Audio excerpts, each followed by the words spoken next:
Ortho Ayurvedic oil and capsule. अब दर्द भी घुटने टेकेगा। राम मंदिर चढ़ावा चोरी मामले में एसआईटी ने प्रारंभिक जांच रिपोर्ट गृह सचिव संजय प्रसाद को सौंपी। 150 पेज की रिपोर्ट में एफआईआर दर्ज करने और ट्रस्ट को दोबारा गठित करने की सिफारिश। एसआईटी रिपोर्ट में 5 सालों के चढ़ावे का ऑडिट कराने की भी सिफारिश। लखनऊ अग्निकांड में 15 मौतों के बाद सीएम योगी का ताबड़तोड़ एक्शन। 4 अफसरों को किया सस्पेंड। बिल्डिंग मालिक वीरेंद्र शुक्ला समेत 4 आरोपी गिरफ्तार। एसआईटी कर रही जांच। झारखंड के स्थायी कर्मचारियों को हेमंत सरकार का बड़ा तोहफा। अब 1 महीने की अग्रिम सैलरी ले सकते हैं स्थायी कर्मचारी। 2 महीने के भीतर लौटाने पर नहीं लगेगा ब्याज। 12 महीने के अंदर किस्तों में जमा करने पर सामान्य ब्याज। अनुबंध और आउटसोर्सिंग के कर्मचारियों को नहीं मिलेगा लाभ। ईरान ही करेगा हॉर्मुज़ का प्रबंधन। जंग से पहले जैसी स्थिति असंभव। ईरानी स्पीकर गालिबाफ की दो टुक।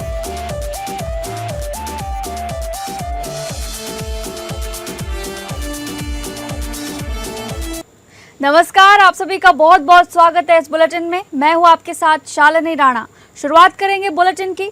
अयोध्या राम मंदिर चढ़ावा चोरी मामले में स्पेशल इन्वेस्टिगेशन टीम यानी कि एसआईटी ने अपनी जांच रिपोर्ट यूपी सरकार को सौंप दी है। मंगलवार सुबह एसआईटी की टीम एडिशनल चीफ सेक्रेटरी गृह संजय प्रसाद के कार्यालय पहुंची और उन्हें रिपोर्ट सौंपी गई। टीम ने बताया कि ये प्रारंभिक रिपोर्ट है। रिपोर्ट 150 पन्नों की बताई जा रही है। इसमें 150 लोगों से पूछताछ की डिटेल है। सूत्रों के मुताबिक टीम ने एफआईआर दर्ज करने और ट्रस्ट को दोबारा गठित करने की सिफारिश की है। टीम ने यह भी सिफारिश की है कि सीनियर अफसर को मंदिर का सीईओ नियुक्त किया जाए। डिटेल जांच के लिए और समय दिया गया है। इसके अलावा 5 सालों के चढ़ावे का ऑडिट कराने की सिफारिश भी की गई है। अब रिपोर्ट पर सीएम योगी अंतिम निर्णय लेंगे। राम मंदिर चोरी मामले में 5 आरोपी लवकुश, अवनीश, अनुकल्प, करुणे और रामशंकर उर्फ टिन्नू की निशानदेही पर 2 करोड़ रुपए की रिकवरी हो चुकी है। इसके अलावा चंपत राय के करीबी टिन्नू के घर से सोना भी मिला था। शुरुआती अनुमानों के मुताबिक चोरी 200 करोड़ रुपए से ज्यादा की हो सकती है। सूत्रों ने दावा किया है कि अयोध्या राम मंदिर में काशी विश्वनाथ मंदिर की तरह सीईओ की नियुक्ति हो सकती है। सरकार वित्तीय पारदर्शिता और जवाबदेही मजबूत करने के लिए ये कदम उठा सकती है। ट्रस्ट के प्रशासनिक और वित्तीय कार्यों की निगरानी के लिए सीनियर आईएएस अधिकारी को सीईओ बनाया जा सकता है। इस नियुक्ति से दान, लेखा जोखा और प्रशासनिक व्यवस्था को अधिक पारदर्शी बनाने की कोशिश है। अंतिम फैसला लेने से पहले सरकार और ट्रस्ट स्तर पर मंथन किया जा रहा है।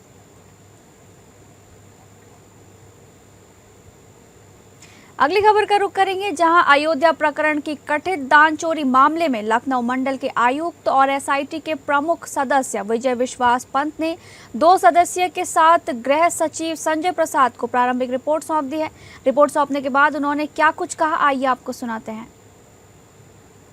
देखिए, ये शासन द्वारा नियुक्त 3 सदस्यीय एसआईटी की रिपोर्ट आज हमने अपर मुख्य सचिव गृह महोदय को सौंपी है। यह एक प्रारंभिक प्रतिवेदन है और उसके क्रम में आज अपर मुख्य सचिव गृह साहब को सौंप दिया गया। सर, कुछ खास इसमें आपको वहाँ पे लगा जो आप लोगों ने जांच करी और इसकी रिपोर्ट आपने शासन को सौंपी? देखिए, ये गोपनीय जांच है, तो इसके लिए मतलब हम इस समय पर कुछ भी वक्तव्य देने के लिए अधिकृत नहीं है। जो हमारी फाइंडिंग्स थी वो हमने उपलब्ध करा दी है।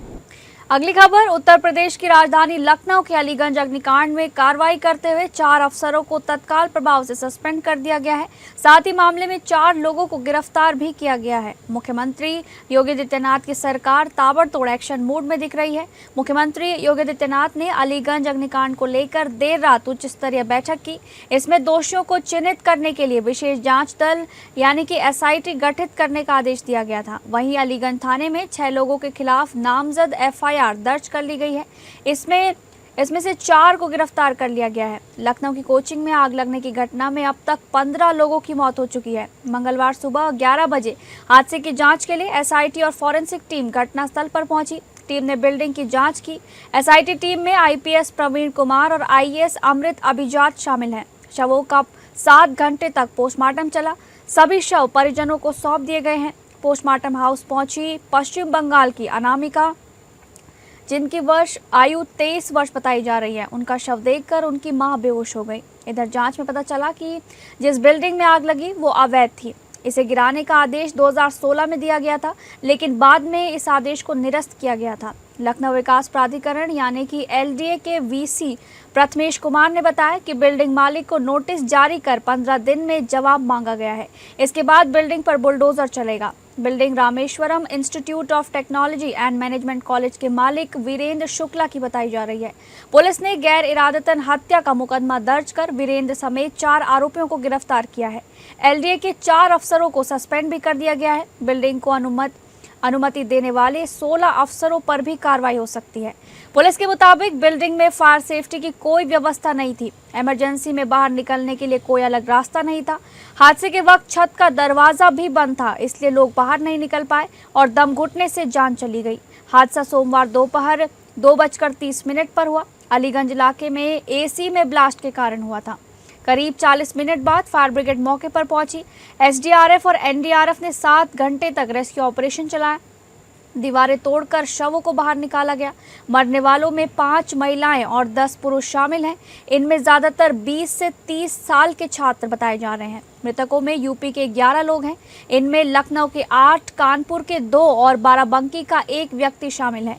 इसके अलावा पश्चिम बंगाल के 2 और मध्य प्रदेश और हरियाणा के 1-1 लोगों की भी जान गई है।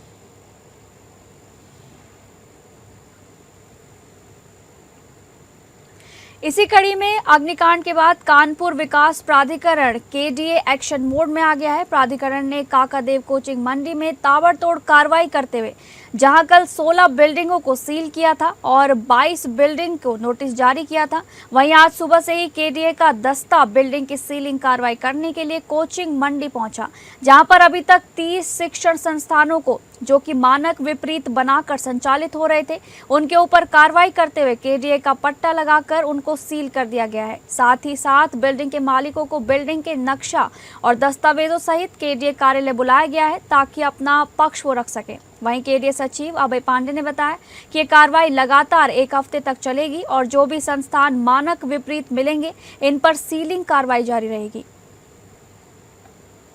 लखनऊ के कोचिंग सेंटर के अग्निकांड के बाद अब कानपुर विकास प्राधिकरण अपने एक्शन मोड पे है। वहीं कानपुर के काकादेव थाना क्षेत्र स्थित कोचिंग मंडी में आज कानपुर विकास प्राधिकरण की बड़ी कार्रवाई की गई है, जिसमें पहले 16 बिल्डिंगों को सील किया गया। उसके बाद अब शैक्षणिक संस्थानों की अगर बात की जाए तो सीलिंग की कार्रवाई 30 बिल्डिंगों पर की जा चुकी है। इसी के साथ आपको बता दें कि बिल्डिंग के जो मालिक हैं उनको भी नोटिस जारी किया गया है। उनको बिल्डिंगों के नक्शे और दस्तावेज के साथ KDA कार्यालय बुलाया गया है, जहां पर उनके दस्तावेजों की विस्तृत रूप से जांच की जाएगी। फिलहाल बड़ा सवाल ये है कि अभी तक कानपुर में ऐसी कितनी इमारतें हैं जो मानक विपरीत चल रही थी, या फिर मानक विहीन ऐसे कितने कोचिंग संस्थान हैं जिनको संचालित किया जा रहा था, और अभी तक KDA की कार्रवाई आखिर क्यों नहीं है। ऐसी बड़ी घटना होने के बाद ही KDA जो प्रशासन वो अपनी कुंभकर्णी नींद से जागा है। फिलहाल देखना अभी ये है कि अगर बात की जाए KDA सचिव की, तो अभय कुमार पांडे ने बताया है कि ये कार्रवाई लगभग 1 हफ्ते तक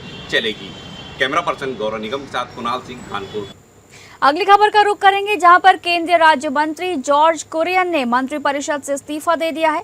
राष्ट्रपति भवन ने मंगलवार को कुरियन के इस्तीफे की जानकारी दी थी। प्रेस रिलीज में बताया गया था कि राष्ट्रपति द्रौपदी मुर्मू ने PM नरेंद्र मोदी की सलाह पर उनका इस्तीफा स्वीकार किया है। हालांकि इस्तीफे की वजह अभी तक नहीं बताई गई है। 65 साल के कुरियन मोदी सरकार के तीसरे कार्यकाल में अल्पसंख्यक कार्य मंत्रालय और मत्स्य पालन, पशुपालन एवं डेयरी मंत्रालय में राज्य मंत्री के पद पर थे। वे अगस्त 2024 से मध्य प्रदेश से राज्यसभा सांसद थे। बतौर राज्यसभा सांसद 21 जून को ही उनका कार्यकाल खत्म हुआ था। भाजपा ने उन्हें फिर से उम्मीदवार नहीं बनाया था। कुरियन केरल में भाजपा के सीनियर नेताओं में एक हैं। माना जा रहा है कि हाल ही में केरल विधानसभा चुनाव में पार्टी के उम्मीद के मुताबिक प्रदर्शन न करने की वजह से उन्हें फिर से मौका नहीं मिला। 2024 में मोदी 3.0 सरकार में उनकी नियुक्ति को केरल में ईसाई समुदाय के बीच भाजपा की पकड़ मजबूत करने की रणनीति के तौर पर देखा गया था। हालांकि मई 2026 के केरल विधानसभा चुनाव में 140 में से बीजेपी को सिर्फ 3 सीटों पर जीत मिली थी। दरअसल मोदी सरकार के 2 केंद्रीय मंत्री जॉर्ज कुरियन और रवनीत सिंह बिट्टू का राज्यसभा सदस्य के तौर पर कार्यकाल खत्म हो गया है। कुरियन मध्य प्रदेश से राज्यसभा सांसद थे, तो रवनीत सिंह बिट्टू राजस्थान से राज्यसभा सदस्य थे। बीजेपी ने अपने इन दोनों नेताओं को राज्यसभा का अतिरिक्त कार्यकाल नहीं दिया, जिसके चलते जॉर्ज कुरियन ने मंत्री से इस्तीफा दे दिया है, जबकि रवनीत बिट्टू अभी बने हुए हैं।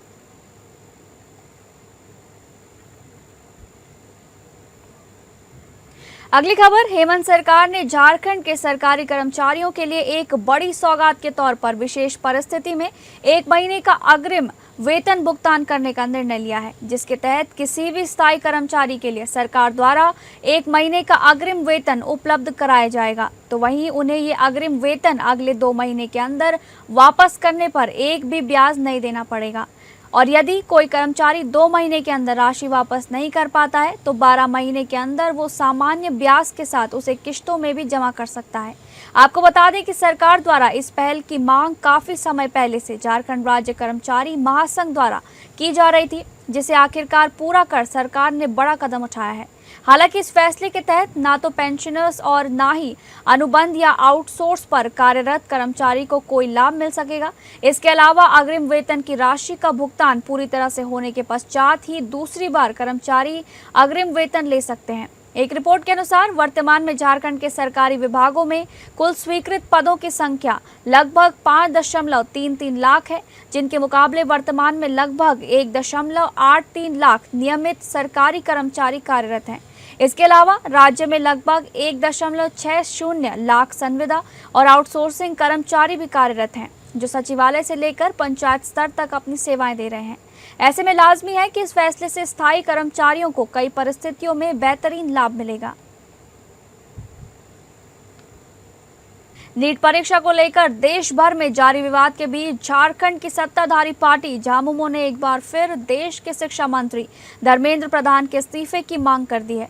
बीते 21 जून को संपन्न हुए नीट री एग्जामिनेशन 2026 से जुड़े परीक्षा संचालन और उससे जुड़ी व्यवस्थाओं पर सवाल उठाते हुए उन्होंने सोमवार को रांची में एक प्रेस कॉन्फ्रेंस के दौरान जेएमएम के महासचिव सुप्रियो भट्टाचार्य ने केंद्र सरकार के साथ साथ बीजेपी की आलोचना की। वहीं सुप्रियो भट्टाचार्य ने भारतीय वायुसेना की सराहना करते हुए ये कहा कि वायुसेना ने अपने दायित्व का पूरी निष्ठा के साथ निर्वहन किया है, लेकिन ये चिंता का विषय है कि परीक्षा जैसे कार्यों में सेना की सहायता लेने की नौबत क्यों आई।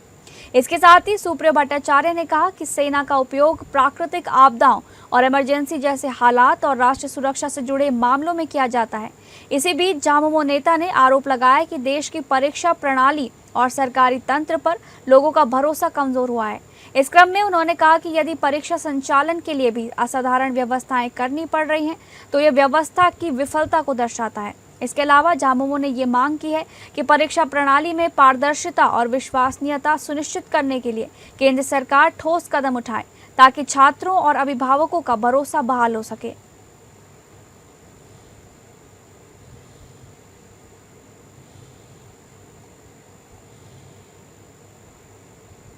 एक आदर्श परीक्षा के लिए जो नेशनल टेस्टिंग एजेंसी जिसका चयन एचआरडी ने किया था, वो यदि एक एग्जाम कंडक्ट नहीं करवा पाती तो लानत है ऐसे मंत्री पर और मंत्रालय पर। लगातार शिक्षा का बजट कम करने वाली मोदी सरकार ने बता दिया कि अब देश में शिक्षा अब सरकार की चीज नहीं है, अब कॉरपोरेट के पास, क्योंकि चिकित्सा शिक्षा में बहुत सारा धन लगता है और इतने ज्यादा प्राइवेट मेडिकल कॉलेजेस हो गए, अब बगैर नीट के केवल पैसे के बल पर अब लोग डॉक्टर बन सकते हैं। इलाज क्या होगा नहीं होगा वो राम भरोसे। हमको तो लगता है कि भारत सरकार को तैयारी कर लेनी चाहिए कि जब क्लैट का एग्जाम हो तो उसमें एनआईए को लगाया जाए। जब यूपीएससी का एग्जाम हो तो उसमें ईडी को लगाया जाए, और जब जॉइंट एंट्रेंस एग्जामिनेशन जो इंजीनियरिंग का होता है उसमें सीबीआई को लगा दिया जाए। अगली खबर, आजसू पार्टी ने अपना 39वां स्थापना दिवस धनबाद में मनाया। इस मौके पर पार्टी की ओर से आक्रोश रैली निकाली गई, जिसमें केंद्रीय अध्यक्ष सुदेश महतो, गिरिडीह सांसद चंद्र प्रकाश चौधरी समेत बड़ी संख्या में पार्टी के नेता और कार्यकर्ता शामिल हुए। ढोल नगाड़ों के साथ निकली रैली में कार्यकर्ताओं ने झारखंड सरकार और पुलिस प्रशासन के खिलाफ जमकर नारेबाजी की। आक्रोश मार्च शहीद रणधीर वर्मा स्टेडियम यानी गोल्फ ग्राउंड से शुरू होकर रणधीर वर्मा चौक, पुलिस लाइन होते हुए कोयला नगर स्थित नेहरू कॉम्प्लेक्स मैदान पहुंचा, जहां पहुंचकर रैली सभा में बदल गई। सभा के दौरान आजसू नेताओं ने लोयाबाद मामले में पुलिस कार्रवाई को लेकर सवाल उठाए और इसे कार्यकर्ताओं के खिलाफ दमनात्मक कार्रवाई बताया। सभा को संबोधित करते हुए गिरिडीह सांसद चंद्र प्रकाश चौधरी ने राज्य सरकार पर जमकर हमला बोला। उन्होंने कहा कि झारखंड में बालू, लोहा और कोयला समेत कई क्षेत्रों में भ्रष्टाचार और लूट चरम पर है। उन्होंने आरोप लगाया कि प्रखंड कार्यालयों में आम लोगों को परेशानियों का सामना करना पड़ रहा है।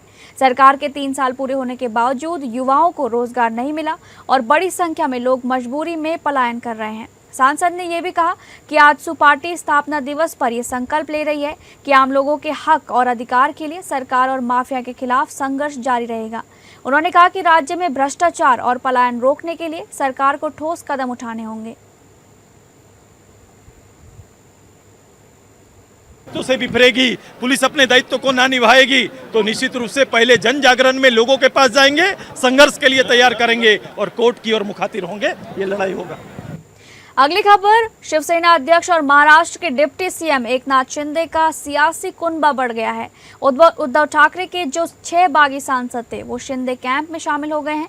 अब लोकसभा में शिंदे के 7 सांसद की जगह 13 सांसद हो गए हैं। ऑपरेशन टाइगर को शिंदे ने खुद अंजाम दिया है। शिंदे ने बोला कि मैंने कहा था कि एक बार जो मैंने कमिटमेंट कर दी तो उसके बाद मैं अपने आप की भी नहीं सुनता। कई दिनों की अटकलों पर विराम लगाते हुए सोमवार शाम मुंबई में उद्धव ठाकरे गुट के 9 में से 6 लोकसभा सांसद एकनाथ शिंदे के नेतृत्व वाली शिवसेना में शामिल हो गए हैं। प्रेस कॉन्फ्रेंस में एकनाथ शिंदे ने कहा कि अब 6 टाइगर हमारे साथ आ गए हैं। बागी सांसदों में धाराशिव से ओमराजे निंबालकर, मुंबई उत्तर पूर्व से सांसद संजय दीना पाटिल, परभणी से सांसद संजय जाधव, यवतमाल वाशिम से संजय देशमुख, हिंगोली से नागेश पाटिल अष्टीकर और शिरडी से भाऊ साहेब वाकचौरे शामिल हैं। एकनाथ शिंदे ने जोर देकर कहा कि इससे पहले हमने पार्टी के चुनाव चिन्ह धनुष बाण और शिवसेना पार्टी को बचाने के लिए बगावत की थी। अब इसका दूसरा चरण शुरू हो गया है। दल बदल विरोधी कानून के तहत कानून लोकसभा में अयोग्य घोषित होने से बचने के लिए बागी गुट को कम से कम 6 सांसद यानी कुल संख्या के 2/3 के समर्थन की जरूरत थी। शिंदे गुट में एक साथ 6 सांसदों के आने से ये सभी सांसद लोकसभा के सदस्य बने रहेंगे। उद्धव ठाकरे गुट के 6 सांसदों के शिंदे गुट में आने पर उप मुख्यमंत्री एकनाथ शिंदे ने कहा कि 6 शेर यहाँ आ गए हैं, वे सभी अब असली शिवसेना परिवार का हिस्सा बन गए हैं। मैं असली शिवसेना परिवार में उनका स्वागत करता हूँ।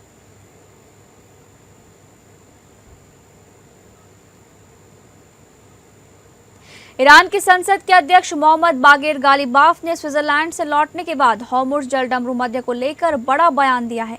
उन्होंने कहा कि यह रणनीतिक समुद्री मार्ग अब युद्ध पूर्व स्थिति में कभी नहीं लौटेगा और इसका प्रबंधन ईरान अपने तरीके से करेगा। हालांकि उन्होंने ये भी स्पष्ट किया कि अंतर्राष्ट्रीय समुद्री नियमों और कानूनों का पालन जारी रहेगा। गालिबाफ ने अमेरिका के साथ हाल ही में हुई तकनीकी वार्ताओं का उल्लेख करते हुए दावा किया कि इन बातचीतों में ईरान ने अपनी राजनीतिक और कूटनीतिक ताकत का प्रदर्शन किया है। उनके अनुसार ईरान के दबाव के कारण अमेरिकी राष्ट्रपति डोनाल्ड ट्रंप को सोशल मीडिया पर की गई अपनी एक पोस्ट में बदलाव करना पड़ा। उस पोस्ट में ट्रंप ने ईरान को चेतावनी दी थी कि वो लेबनान में हिजबुल्लाह जैसे सहयोगी संगठन को समर्थन बंद करें। गालिबाफ ने इसे ईरान की प्रभावशाली कूटनीति का प्रमाण बताया। क्षेत्रीय हालात पर बोलते हुए उन्होंने कहा कि अमेरिका पर भरोसा नहीं किया जा सकता। उनका कहना था कि ईरान ने कभी अमेरिका पर विश्वास नहीं किया और भविष्य में भी ऐसा करने का कोई कारण नहीं है। गालिबाफ ने यह भी दावा किया है कि यदि ईरान स्विट्जरलैंड में हुई वार्ताओं में शामिल नहीं होता तो लेबनान में हिंसा और रक्तपात और बढ़ सकता था। उनके अनुसार इन वार्ताओं ने क्षेत्रीय तनाव को नियंत्रित करने में महत्वपूर्ण भूमिका निभाई।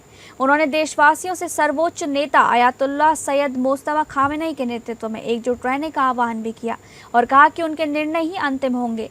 गालिबाफ ने बताया कि वार्ताओं के परिणाम स्वरूप ईरान के रोके गए वित्तीय संसाधनों की वापसी तथा तेल संबंधी प्रतिबंधों में राहत मिलने की संभावना बनी है।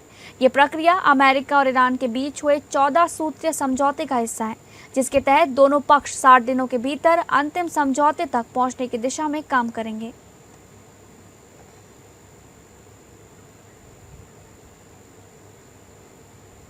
तो फिलहाल इस बुलेटिन में बस इतना ही। नमस्कार।